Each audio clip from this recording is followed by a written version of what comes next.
The emergency operator's voice crackled through the phone, steady and professional. 911. What's your emergency? A woman's voice responded, dripping with self-importance. Yes, there's a suspicious car parked in my neighborhood. It's in someone's driveway, and it's been there for hours. The dispatcher paused. Ma'am, whose driveway is it? The woman scoffed. That doesn't matter. Just send the cops. The scene cut to me standing in my driveway, sipping a cup of coffee, watching my kids play in the yard.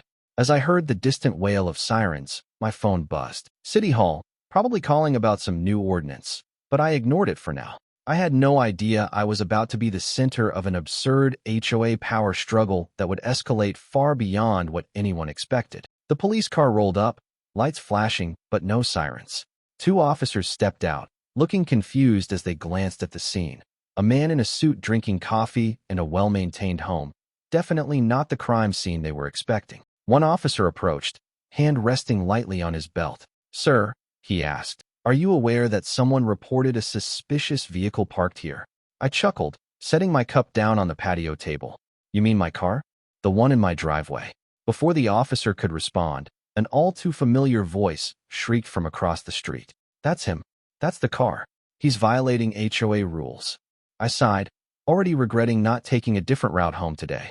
HOA Karen, the self-appointed queen of our suburban neighborhood, marched up with her clipboard clutched in her manicured hands like it was the Constitution. She was in her mid-50s, blonde bob too perfect to be natural, and wearing a pastel cardigan over a t-shirt that read, HOA keeping community safe. The officers turned, visibly suppressing a groan.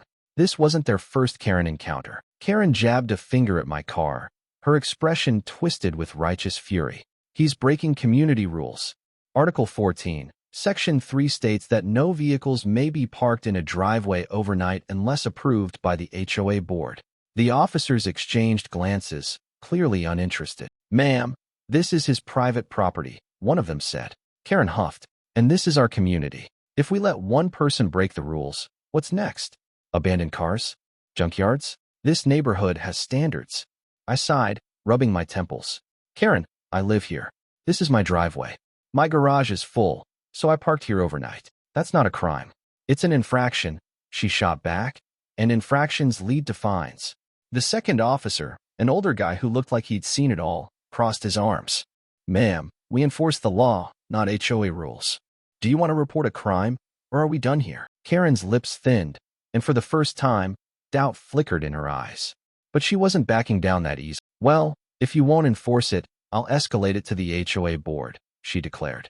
You'll be fined, and if you don't pay, we will tow your car. The officers, clearly having had enough, nodded toward me. You good, sir? I smirked, better than ever. They left without another word, leaving me alone with Karen, who was still fuming. This is a serious matter, she snapped. You may think you're special, but the rules apply to everyone. I sighed, deciding to drop the bombshell. Karen, do you even know who I am? Her eyes narrowed. You're just another entitled homeowner who thinks he's above the rules. I pulled out my wallet and casually flipped it open, revealing my ID. Actually, Karen, I'm the mayor. The color drained from her face. She opened her mouth, then shut it again, processing the information like a dial-up modem struggling to load a web page. That's impossible, she finally sputtered. Why would the mayor live in this neighborhood? I shrugged. It's a nice area. Well, it was, until you started making it a full-time dictatorship. Karen's mouth opened and closed like a fish gasping for air. She recovered quickly, though, crossing her arms. That doesn't change anything. You still have to follow the rules. I smiled. Oh, I plan to. But Karen, you just made a huge mistake. And with that, I walked back into my house, already planning my next move. Karen stood frozen in my driveway, her jaw tightening as she processed what I had just told her. The revelation that I was the mayor had hit her like a ton of bricks, but knowing Karen, I expected her to recover fast. And I was right. Her nose wrinkled as she scoffed. Being mayor doesn't exempt you from HOA rules. I let out a slow breath, doing my best to keep my patience intact. Karen, let me explain this in a way you'll understand. My driveway is on private property. That means HOA rules can't override city ordinances. And as it so happens, I oversee those ordinances. I could practically hear the gears grinding in her head as she struggled to counter my logic. Her mouth pressed into a thin line before she fired back. Well, If you won't listen to the HOA rules, then I'll take this to someone who will. And with that, she turned on her heel and marched off toward her house.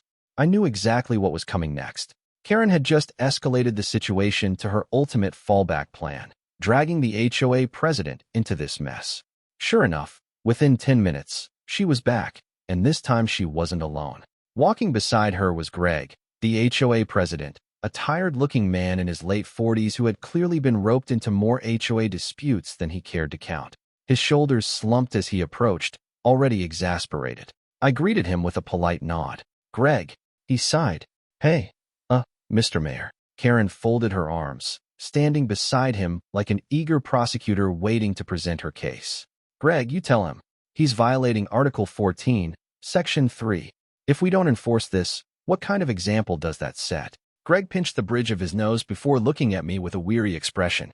"Look, I don't want to make this a whole thing, but technically, the HOA does have a rule about driveway parking." I raised a brow. "Greg, do you actually enforce that rule?" Greg hesitated, avoiding eye contact. "Oh, well, Karen does." I smirked. "Right. And how many people have actually paid the fine she's handed out?" Silence. Karen shot Greg a glare. "That's not the point. The point is that he is breaking a rule, and if he doesn't pay, we can tow his car." I chuckled. "Oh, you think you can tow my car? I'd love to see you try." Karen's smug expression faltered. I stepped forward, my voice calm but firm. "Let's get something straight. The HOA is a private association, not law enforcement. You don't have the legal authority to tow anything from my property. If you attempt to do so, you'll be committing trespassing and grand theft auto." Greg's eyes widened slightly, and Karen's face turned red. "Why, you can't just make up legal threats," she sputtered. I smiled. "You think I'm making it up? I'd be happy to have the city attorney explain it to you in court." Karen's lips pressed into a thin line. She knew she was losing, but she wasn't about to back down yet. Instead, she went for the nuclear option. "Well then," she said, straightening up, "I'll just fine you." I raised a brow. "Excuse me. If you refuse to follow the rules, you'll be receiving a formal fine from the HOA," she said, her voice dripping with confidence. "And if you don't pay it, we'll put a lien on your property." Greg immediately shifted uncomfortably beside her. Karen, I don't know if we should." Karen waved him off. No, we can do this. I've seen it done before. He doesn't get special treatment just because he's the mayor." I sighed, shaking my head. "All right, Karen. Let's see where this goes." The next morning, I got an envelope in the mail. Sure enough, it was a formal notice from the HOA, signed by Karen herself, stating that I had been fined $250 for unauthorized parking in the driveway. I laughed as I read it. She was really trying to play hardball. Fine. If she wanted to play, I'd play. That afternoon, I walked over to Greg's house, knocking on the door. He answered hesitantly, clearly knowing why I was there. "Greg," I said with a polite smile, "let's talk." I held up the fine. "Karen really thinks she can put a lien on my house over this?" Greg rubbed the back of his neck. "Look, man, she's a lot, okay? And technically, HOA rules can lead to fines, but I don't think we've ever actually followed through on putting a lien on anyone." I smirked. "That's because you can't. HOA rules don't override city laws, and you definitely can't file a lien over an unenforceable rule. That's not how it works." Greg sighed. "I figured as much. You know this is going to end badly for her, right?" I continued. "Greg, how many times has she done something like this?" He was silent for a long moment before muttering, "Too many." I gave him a knowing look. "Then maybe it's time we do something about it." Greg glanced over his shoulder toward Karen's house, where she was undoubtedly scheming her next move. Then he let out a long breath. "I'll call an emergency board meeting." I smiled. Now that's the kind of decision-making I like to see. That evening, the entire HOA board gathered in the community clubhouse. Karen, of course, was furious that the meeting had been called without her approval. "I demand to know why we're here," she snapped, standing at the front of the room, arms crossed. Greg cleared his throat. "We need to discuss recent events regarding HOA rule enforcement." Karen's eyes narrowed. "You mean his blatant disregard for the rules?" I leaned back in my chair, watching the show. "No, Karen," Greg said. "We're here to discuss your actions." Karen stiffened. "What? My actions?" Greg pulled out a folder. "Over the past years, you've issued 147 fines, attempted to tow 8 vehicles, and have called the police on at least 10 occasions over petty HOA infractions." Karen's face turned red. "That's because I care about this community." Greg ignored her outburst. And let's not forget that you tried to put a lien on the mayor's house, which, if actually attempted, could have landed the HOA in a legal nightmare. Karen's mouth opened and closed, but no words came out. Greg looked at the rest of the board. I think it's time we vote on whether Karen should remain in a position of authority. Karen gasped. You can't do that. Greg gave her a flat look. Actually, we can. I watched with satisfaction as the board members exchanged glances, then began raising their hands one by one. Karen's reign of terror was about to crumble. Karen stormed out of the emergency HOA meeting, her fists clenched so tightly her knuckles turned white. She was livid. Her usual smug demeanor had cracked under the weight of the board's decision to remove her from her position. But if I knew anything about Karen, it was that she wasn't the type to accept defeat gracefully. The next morning, I woke up to find another envelope in my mailbox. This one, certified, delivered via courier. I smirked. Karen was doubling down. I opened it and let out a laugh. Inside was a second fine from the HOA, this time for $500, citing multiple infractions including repeated unauthorized driveway parking, failure to maintain visual harmony with the community, and disrespecting HOA authority. That last one made me laugh so hard I had to set my coffee down. Karen had lost her official power, but she wasn't giving up. If she couldn't use the board to get to me, she'd find another way. I checked my phone and saw a text from Greg. Greg, hey man, I didn't approve that fine. Karen's been rallying the other board members behind your back. I raised an eyebrow. She wasn't just coming after me. She was trying to take back control. I sent a quick response. She's desperate. Let's shut this down for good. I had planned to enjoy a peaceful Saturday, but Karen had other ideas. I walked outside, coffee in hand, and wasn't surprised to find her standing at the end of my driveway, clipboard in one hand, phone in the other. She was speaking in hushed, furious tones. When she saw me, she ended the call and plastered on a fake smile. Good morning, Mr. Mayor. I took a sip of coffee. Karen, bold move sending another fine after last night. She grinned, but there was venom behind it. Oh, that wasn't me. That was the newly restructured HOA board. I raised an eyebrow. You mean the board that voted you out? Karen's smile twitched. Some of them still understand the importance of order in this community, and I may not be on the board officially, but I still have influence. I nodded, setting my mug down. I see. And you think that influence gives you the right to harass homeowners? Karen's eyes flickered, but she kept her composure. I don't harass anyone. I enforce standards. I crossed my arms. Karen, you've called the cops on me, tried to have my car towed, and now you're handing out fake fines. At what point do you admit you're just grasping at straws? Her face flushed, but before she could answer, Greg appeared from the sidewalk, jogging over. He looked like he'd been dealing with HOA nonsense all morning. Karen, he sighed, we need to talk. Karen flipped through her clipboard. Oh, I agree, Greg. We need to talk about why you're letting this man undermine everything we've built. Greg's eyes twitched. Karen, we didn't approve that second fine. You went behind the board's back. Karen's jaw tightened. I consulted with the right people. Greg crossed his arms. No, you bullied a few nervous board members into signing something. That's not how this works. Karen huffed. You're all making a huge mistake. Letting him, she jabbed a finger at me, get away with breaking rules means anyone can. If we don't hold the line, this place will turn into a free-for-all. I smiled. Karen, you keep saying I broke the rules, but here's a fun fact. That rule isn't even enforceable. She blinked. Excuse me. Greg sighed, running a hand down his face. I told you this last night, Karen. That parking rule was written into the HOA charter 10 years ago, and the city updated zoning laws 7 years ago. The rule is void. Karen's lips parted slightly. That can't be right. I grinned. It is. Which means every fine you've issued based on it. Invalid. Karen took a step back, shaking her head. No, this neighborhood is mine. I built this. I keep it clean. I keep it safe. You don't understand what happens when people start ignoring rules. Her voice had risen, drawing attention from the other neighbors. People were peeking out of their windows, watching from porches. Greg rubbed his temples. Karen, you're making a scene. She wasn't listening anymore. Her breathing had become shallow, her face pale. And then, something unexpected happened. A car pulled up beside us, a moving truck. Karen's eyes darted toward it, confusion flashing across her face. What? Then a man in a suit stepped out of the passenger side. He looked around before settling his gaze on Karen. Miss Davidson? He asked. Karen stiffened. Who's asking? The man pulled out a clipboard of his own, but unlike Karen's, this one actually mattered. I'm here on behalf of your landlord. You've been served an eviction notice. Silence. Absolute, stunning silence. I raised a brow. Landlord. Greg blinked. Wait, Karen, you don't even own this house. Karen's face drained of color. I. The man continued, flipping through his paperwork. It seems your landlord has grown concerned about your conduct. The repeated police complaints, neighbor disputes, and legal threats were a violation of your lease agreement. Karen let out a choked laugh. This has to be a mistake. The man shook his head. No mistake. Your landlord has revoked your rental agreement. You have 30 days to vacate. Karen's clipboard slipped from her hands. The irony was too delicious to ignore.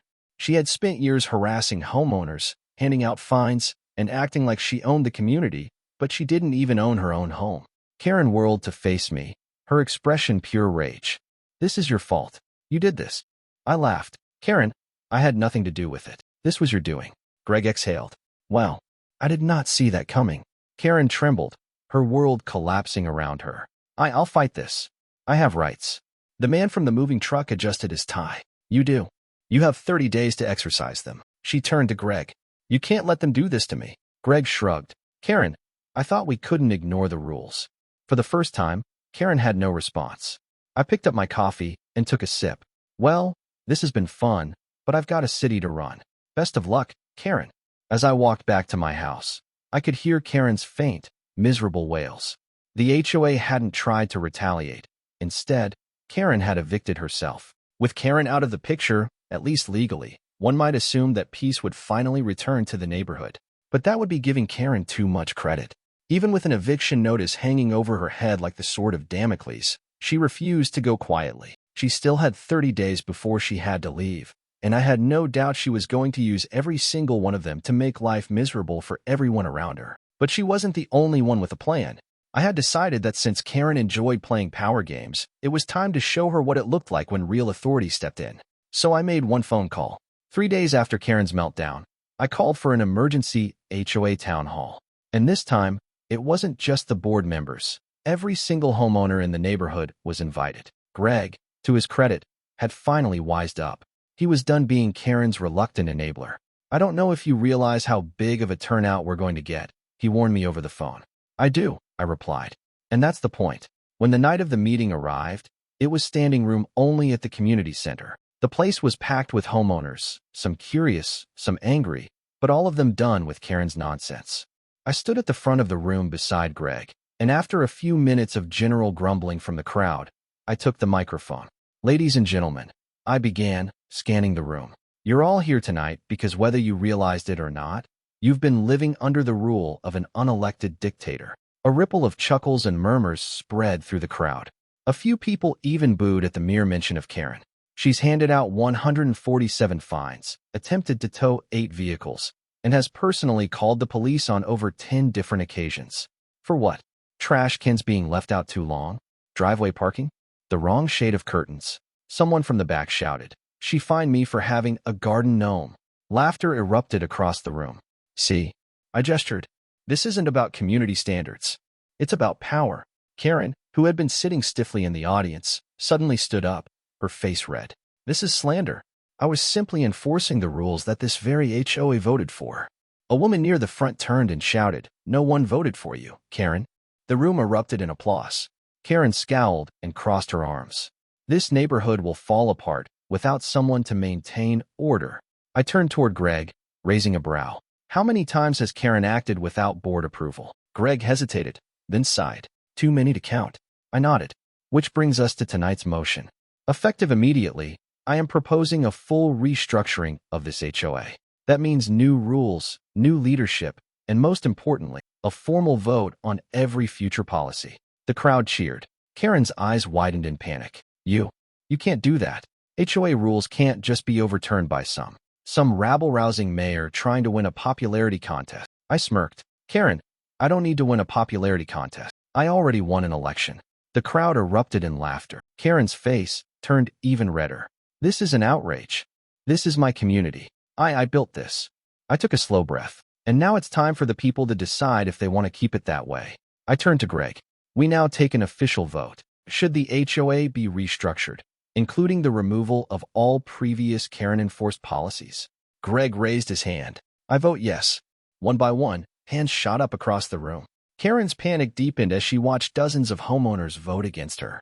No, no, this isn't fair, she shrieked. I demand a recount. One of the elderly homeowners scoffed. Karen, this isn't a presidential election. You lost. Take it with some dignity. The final count, 97 votes in favor, 2 against. Karen had officially lost everything. After the vote, Greg took the microphone. That settles it. The new policies will go into effect immediately. All past fines issued by Karen are officially voided. The room erupted in cheers. Karen, shaking with fury, turned to me, eyes burning. You think this is over? You think you've won? I'll take this to court. I smiled. Go ahead. I'd love to see a judge's reaction when you try to sue for your right to control a neighborhood you don't even own property in. Karen flinched, the reality of her situation crashing down around her. She had no power, no support, and nowhere to go. And for the first time since this entire ordeal started, she finally knew it. She turned on her heel and stormed toward the door, muttering under her breath, "This neighborhood is doomed without me." As she reached the exit, one of the neighbors cranked up a Bluetooth speaker and blasted, "Hit the road, Jack." The entire room burst into laughter. Karen's face twisted in humiliation, and she stomped out of the building for good. With Karen gone, the mood in the community immediately lifted. The next week, homeowners started putting out garden gnomes, parking in their driveways without fear, and even planting flowers that weren't pre-approved. Greg, relieved, admitted, "I should have stopped her a long time ago.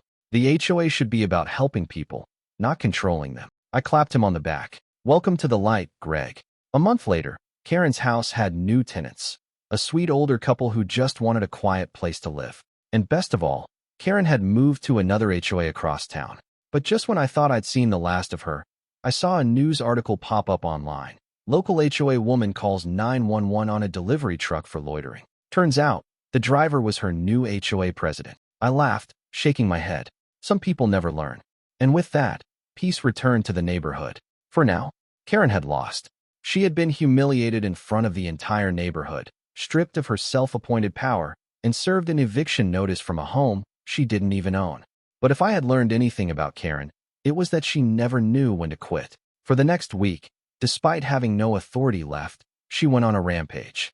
It started with petty revenge. One morning, I stepped outside to find my garbage cans missing. A neighbor, Sam, waved at me from across the street. "You too." I frowned. "What do you mean?" Sam motioned toward his curb.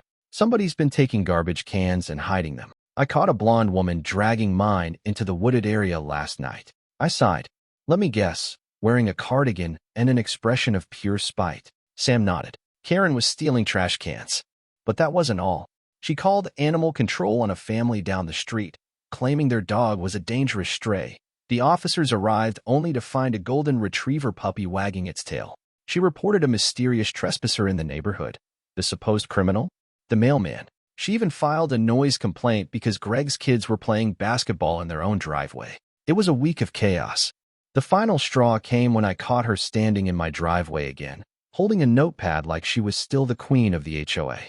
I walked up, arms crossed. "Karen, you have zero authority here. Why are you still doing this?" Karen's eye twitched. "Because someone has to.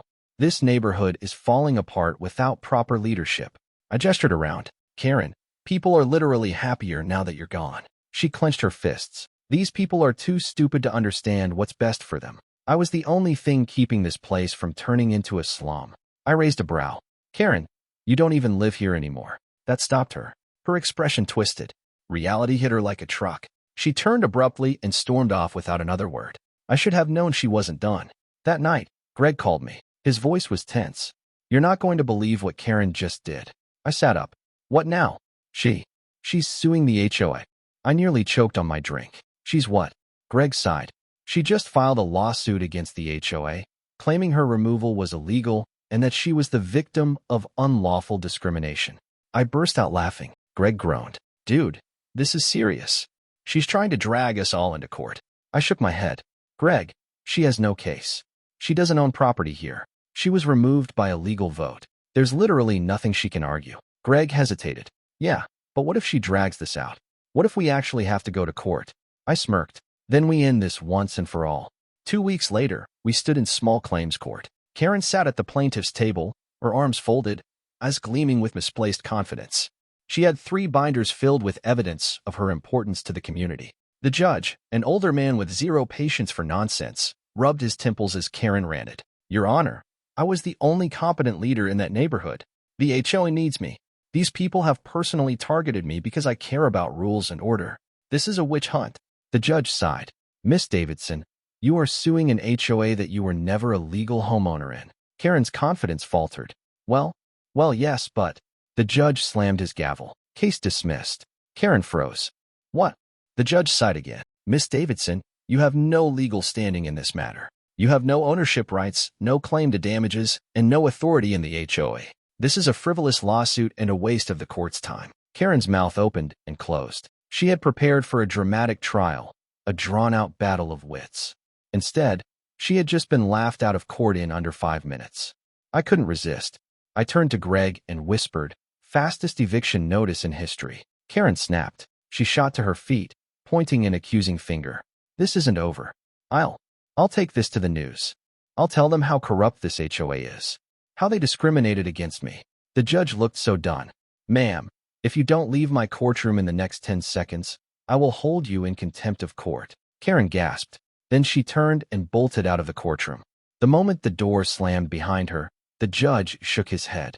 People like that shouldn't be allowed in an HOA. Greg and I lost it. The day after court, Greg called me again, but this time he was laughing. You are not going to believe what just happened. Oh, this I got to hear. Greg took a deep breath. Karen just tried to run for the HOA board in her new neighborhood. I burst out laughing. You're joking. Nope. She moved into a different HOA across town and immediately tried to take control. And, Greg wheezed.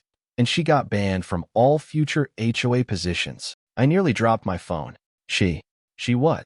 Greg could barely get the words out. Apparently, the HOA president Googled her name and found out about everything she pulled here. He called an emergency vote and preemptively banned her from ever holding power in that community. I laughed so hard I had to sit down. Karen had spent years treating herself like royalty, only to get exiled from every HOA she tried to control.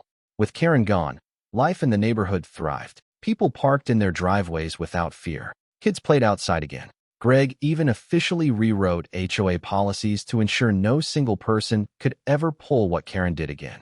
As for me, I enjoyed my Karen-free mornings, drinking coffee in my driveway with no clipboard-wielding menace to ruin my day. And sometimes, just for fun, I'd check the news, because I knew somewhere, in some other unlucky neighborhood, Karen was at it again. But this time, no one was listening. The morning after Karen's courtroom disaster, the entire neighborhood felt different, lighter, freer. It was the first time in years that people weren't waking up to passive-aggressive emails, surprise HOA fines, or the threat of Karen lurking with a clipboard ready to strike. For the first time, people actually enjoyed living here. Greg wasted no time overhauling the HOA policies. The first official act of the newly Karen-free HOA board, voiding every fine Karen had ever issued. A collective cheer rang through the neighborhood when the announcement went out. The very next day, people started making petty rebellions just because they could. One guy put out a garden gnome army on his front lawn.